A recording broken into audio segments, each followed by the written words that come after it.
সকালে ঘুম থেকে উঠে যখনই আকাশের দিকে তাকিয়ে সেই মিষ্টি রোদটা দেখতে পাই এত ভালো লাগে আমার।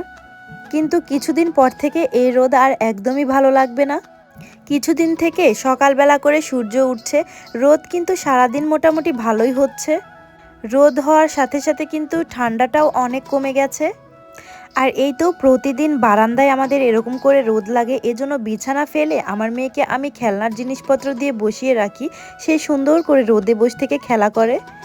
আর ফ্রিজে দেশি মুরগির মাংস ছিল, দেশি মুরগির মাংসটা বের করে আমি পানিতে ভিজিয়ে রাখলাম। আর আমার শাশুড়ি মা এই তো সাতপুতি পিঠা বানাবে, এই জন্য আটা মেখে নিচ্ছিল। আগে গ্রামাঞ্চলের মানুষ ঢেকিতে আটা কুটতো, তো আটাগুলো এত সুন্দর হতো, পিঠাগুলো খুব সুন্দর হতো। কিন্তু এখন আর সেরকম গ্রাম অঞ্চলেও ঢেকি দেখা যায় না, এজন্য এখন কারখানায় ভাঙানো হয়। এজন্য আগে হাত দিয়ে ভালোভাবে মেখে নেওয়া হয় আটাগুলো। আমার শাশুড়ি মা পিঠা খুবই সুন্দর করে বানাতে পারে, আর আজকের পিঠাটাও মাশাল্লাহ অনেক সুন্দর হয়েছিল। আসলে আমাদের বাগমারার মানুষ সাতপুতি পিঠা খাওয়ার জন্য বিখ্যাত, আর এর সাথে যদি একটু মাংসের ঝোল হয় তাহলে তা আর কোনো কথাই নাই।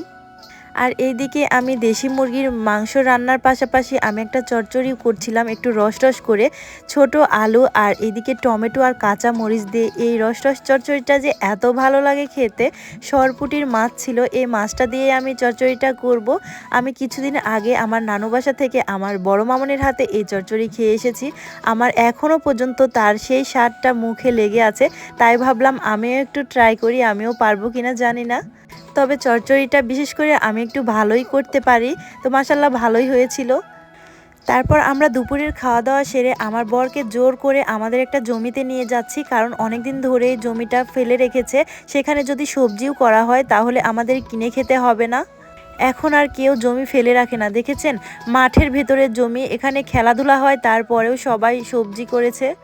আসলে আমার বর কাজ করতেই চায় না, কাজ করার ভয়ে জমিটা ফেলে রেখেছে। আমি ভাবলাম যে না, ওকে সাথে করে জোর করে নিয়ে যাই, তাহলেই সে সবজি চাষ করবে।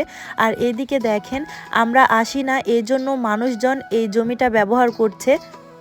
জমির পাশে যাদের বাড়ি তারা এখানে অনেকগুলো খড়ি রেখেছে শুকানোর জন্য, কিন্তু আমরা বললাম খুব শীঘ্রই এখানে আমরা কিছু লাগাবো, এই জন্য তাদেরকে খড়ি আমরা সরাতে বললাম।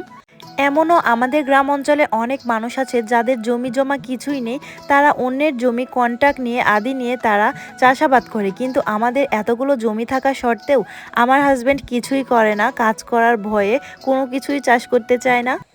আমার শ্বশুর বাজারের পাশে অনেকগুলো জমি কিনে রেখেছে, এখন যেগুলোর দাম কোটি টাকা।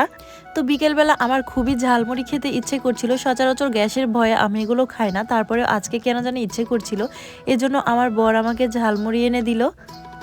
বিশেষ করে মুড়ির ভিতরের মরিচগুলো আমার আরও ভীষণ ভালো লাগে খেতে।